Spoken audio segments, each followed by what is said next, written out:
ભરૂચના ઝઘડિયા જીઆઈડીસીમાં 10 વર્ષની માસૂમ બાળકી પર દુષ્કર્મ આચરનાર આરોપીને ગણતરીની જ કલાકોમાં પોલીસે ઝડપી પાડ્યો હતો। સમગ્ર વાત રમાયો તો ભરૂચ જિલ્લાના ઝઘડિયા જીઆઈડીસીમાં 10 વર્ષની માસૂમ બાળકી સાથે અપહરણ અને દુષ્કર્મની ઘટના બની હતી, જેમાં તેમની બાજુમાં રહેતા 36 વર્ષીય હવસખોરે આ ઘટના સમગ્રને અંજામ આપ્યો હોવાનો ઘટસ્ફોટ થયો છે। હાલ પોલીસે આરોપીને દબોચી અપહરણ અને પોસ્કો અને દુષ્કર્મ સહિતની કલમો નોંધી વધુ તપાસ હાથ ધરી છે। ઝઘડિયા જીઆઈડીસી વિસ્તારમાં મજૂરી કામ કરી પોતાનો જીવન નિર્વાહ ચલાવતા પરિવાર પર જાણે આપ ફાટ્યો હોય તેવો કિસ્સો સામે આવ્યો છે। એમાં પોતાના મકાન નજીક રમી રહેલ માસૂમ 10 વર્ષીય બાળકી તેની જ બાજુમાં રહેતો 36 વર્ષીય શખ્સ અપહરણ કરી મકાનની પાછળ આવેલી ઊંચી દિવાલ પાર કરી ઉચકી ઝાડીઓમાં લઈ ગયો હતો। ત્યારે આ નરાધમે ત્યાં માર મારીને તેની સાથે દુષ્કર્મ આચર્યું હતું। આ નરાધમની વિકૃતિ એટલી હદે બટાવી ગઈ હતી કે બાળકીને ગંભીર ઈજાઓ પહોંચતા જ માસૂમ દર્દના કારણે કણસી રહી હતી, છતાં પણ હવસખોરે દયા વગર પોતાના હવસ સંતોષી તેને લોહી લુહાણ હાલતમાં મૂકીને ભાગી ગયો હતો। ત્યારે પોલીસે ગણતરીની જ કલાકોમાં જ આરોપીને ઝડપી પાડવામાં આવ્યો હતો। આ ઘટનાની જાણ થતાં જ અંકલેશ્વર ડીવાયએસપી કુશલ ઓઝા સહિતના પોલીસ કર્મીઓના સ્ટાફ તાત્કાલિક સિવિલ હોસ્પિટલમાં દોડી આવી બાળકીની માતાની ફરિયાદના આધારે અલગ અલગ ટીમો બનાવી તપાસ હાથ ધરી હતી। આ સમય દરમિયાન પોલીસે માહિતીના આધારે તેની બાજુમાં રહેતા હવસખોરને ઝડપી પાડ્યો હતો। તેની જ કડક પૂછપરછ કરતા ભાંગી પડ્યો હતો અને પોતાની ગુનાની કબૂલાત કરી હતી, જેથી ઝઘડિયા પોલીસે તેની સામે અપહરણ, પોસ્કો અને દુષ્કર્મ સહિતની કલમો નોંધી વધુ તપાસ હાથ ધરી છે। આ અંગે ડીવાયએસપી કુશલ ઓઝાએ જણાવ્યું હતું કે હાલ બાળકીની તબિયત સ્થિર છે। પોલીસની ટીમે ગણતરીની જ કલાકોમાં નરાધમ આરોપીને ઝડપી લીધો છે। આરોપી ઝારખંડનો છે અને બાળકીની બાજુમાં રહે છે, મજૂરી કામ કરી પોતાનું ગુજરાન ચલાવતો હતો। હાલ આરોપીના રિમાન્ડની તજવીજ હાથ ધરવામાં આવી છે। જે કેસની ગુજરાતી સાથે કેતન મહેતા, ભરૂચ। ગઈકાલ 16/12/2024 ના રોજ ઝઘડિયા જીઆઈડીસી પોલીસ સ્ટેશન વિસ્તારમાં એક 10 વર્ષની ઉંમર જેટલી બાળકી ઉપર દુષ્કર્મ, અપહરણ તથા પોક્સો મુજબના ગુનાની ઘટના બનેલ, જેમાં પોલીસે તાત્કાલિક એક્શનમાં આવી બાળકીની ગંભીર ઈજાઓને ધ્યાનમાં લઈ બાળકીને તાત્કાલિક સઘન સારવાર મળી રહે તેના માટે પ્રયત્ન કરેલ તથા ડોક્ટરની ટીમ સાથે કોર્ડિનેટ કરી ભરૂચ સિવિલ ખાતે સારવાર માટે પ્રયત્નો હાથ ધરવામાં આવેલ। ત્યારબાદ ઈજાઓ ગંભીર હોવાથી તેને વડોદરા એસએસજી હોસ્પિટલ ખાતે તબદીલ કરવામાં આવેલ, ત્યાં એની સારવાર સઘન ચાલુ છે। હાલમાં તબિયત અમને જ્યાં સુધી માહિતી મળે ત્યાં સુધી સ્ટેબલ છે। ત્યારબાદ આરોપીને પકડી પાડવા માટે પોલીસ દ્વારા વિવિધ ટીમો બનાવવામાં આવેલ, ટેકનિકલ સર્વેલન્સ અને હ્યુમન ઇન્ટેલિજન્સની મદદથી શકમંદોને ગણતરીના કલાકોમાં રાઉન્ડ અપ કરવામાં આવેલ અને તેમની આગવી રીતે પૂછપરછ કરી, ઇન્ટ્રોગેશન કરી અને આરોપીને આઈડેન્ટિફાઈ કરી લેવામાં આવેલ। આ આરોપી જે છે એ ઝારખંડનો છે। શ્રમિક બાળકી જે કોલોનીમાં રહે છે તેની આજુબાજુના ખોલીમાં રહે છે અને એનું નામ છે વિજયકુમાર શ્રી રામાશંકર પાસવાન, ઉંમર 36 વર્ષ। તે થર્મેક્સ કંપનીમાં શેન્ટિંગ હેલ્પર તરીકે કામગીરી કરતો હતો અને મજૂરી કરી અને લોખંડને વીણવાનું કામ કરતો હતો। ત્યારે એકલતાનો લાભ લઈ આ બાળકી ઉપર બળાત્કાર અને ગંભીર ઈજા પહોંચાડવાનો ગુનો તેણે આચર્યો છે। બાળકીને ગુપ્ત ભાગેથી ગંભીર ઈજાઓ થતી હતી, મોઢાના ભાગે પણ ઈજાઓ હતી, ખૂબ લોહી વહી ગયું હતું। તેવા સમયમાં તેને રેસ્ક્યુ કરી અત્યારે તેની હાલત ખૂબ સ્ટેબલ છે। પોલીસે બીએનએસ 137(1)B, 65(2) અને પોક્સો એક્ટની કલમ હેઠળ ગુનો દાખલ કરી હાલમાં તપાસ ચાલુ છે।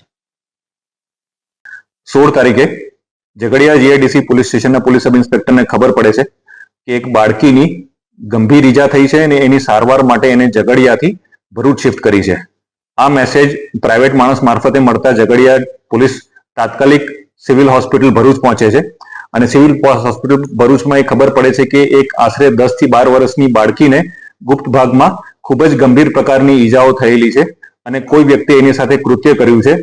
તો એ ખબર પડતા તાત્કાલિક પોલીસની ટીમ ડોક્ટરો સાથે કોઓર્ડિનેટ કરી અને એને સારવાર આપી અને એને જીવને જોખમ ના થાય એ પ્રમાણેની વ્યવસ્થામાં જૂટી ગઈ। પેરેલલી આ જેવું કૃત્ય ખબર પડી ત્યારે પ્રાઇમા ફેસી ખબર પડી કે આ એક રેપનો કેસ છે અને કોઈએ આ બાળકી સાથે આવું ખરાબ કૃત્ય કર્યું છે। તાત્કાલિક એલસીબી, એસઓજી, ડીવાયએસપી ની team Jhagadia GIDC police station પહોંચી અને આ કોણે કર્યું છે અને કેવા સંજોગોમાં આ કૃત્ય થયું છે એની તપાસ હાથ ધરી.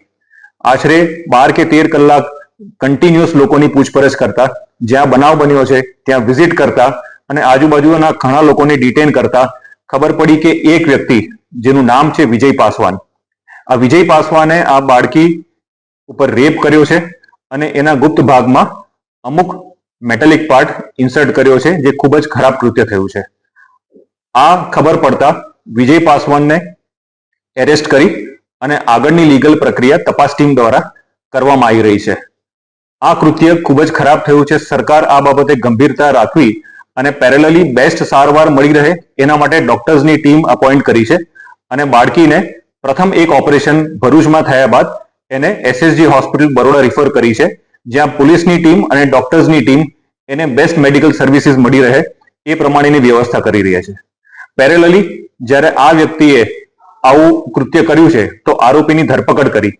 ધરપકડ કર્યા પછી એની પૂછપરછ કરતા ખબર પડી કે વિજય પાસવાને માત્ર અત્યારે આ બાળકી સાથે આવું કર્યું નથી, અગાઉ આશરે એકાદ મહિના પહેલા પણ આ બાળકી સાથે આ જ વ્યક્તિએ આવું કૃત્ય કર્યું છે અને એનો રેપ કર્યો હતો.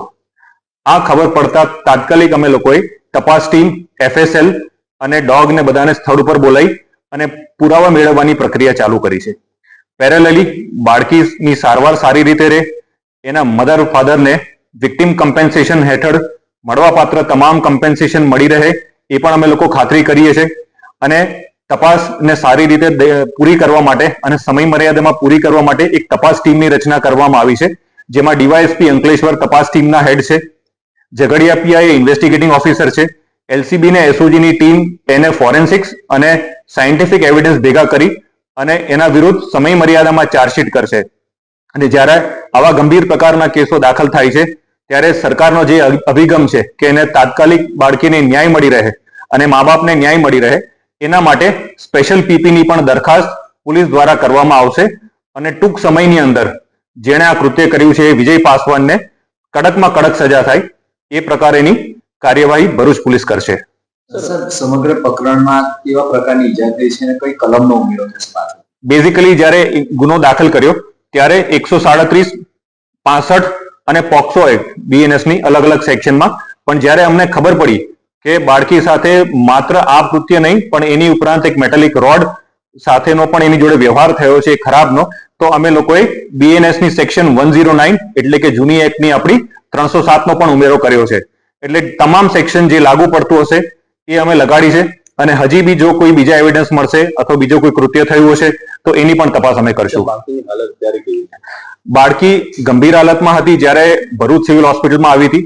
પ્રાથમિક એની સર્જરી કરવામાં આવી અને એના પછી બરોડા સિવિલ હોસ્પિટલમાં અત્યારે બાળકી સ્ટેબલ છે એવા મેસેજ છે. તેમ છતાં જે પ્રકારની ઇન્જરી છે એ પ્રમાણે ડોક્ટર્સની ટીમ કન્ટિન્યુઅસ એ બાળકી ઉપર નજર રાખી રહી છે અને એને સારવાર આપી રહી છે. અમે એ જ પ્રાર્થના કરશું અને અમે એ જ એફર્ટ કરશું, પોલીસ કે ડોક્ટર કે કોઈ બી વહીવટી તંત્ર, કે બાળકીનો જીવ બચી જાય એટલે બેસ્ટ સારવાર મળી રહે એ પણ અમે એન્શ્યોર કરશું. કયા કાંડને કઈ રીતે સરખાવાય એ બેઝિકલી અલગ અલગ વિષય છે, પણ આ કૃત્ય છે એ ખૂબ જ ખરાબ છે અને એના માટે પોલીસ સ્ટ્રિક્ટ એક્શન લેશે. ઇન્વેસ્ટિગેશન હાલ ચાલુ છે.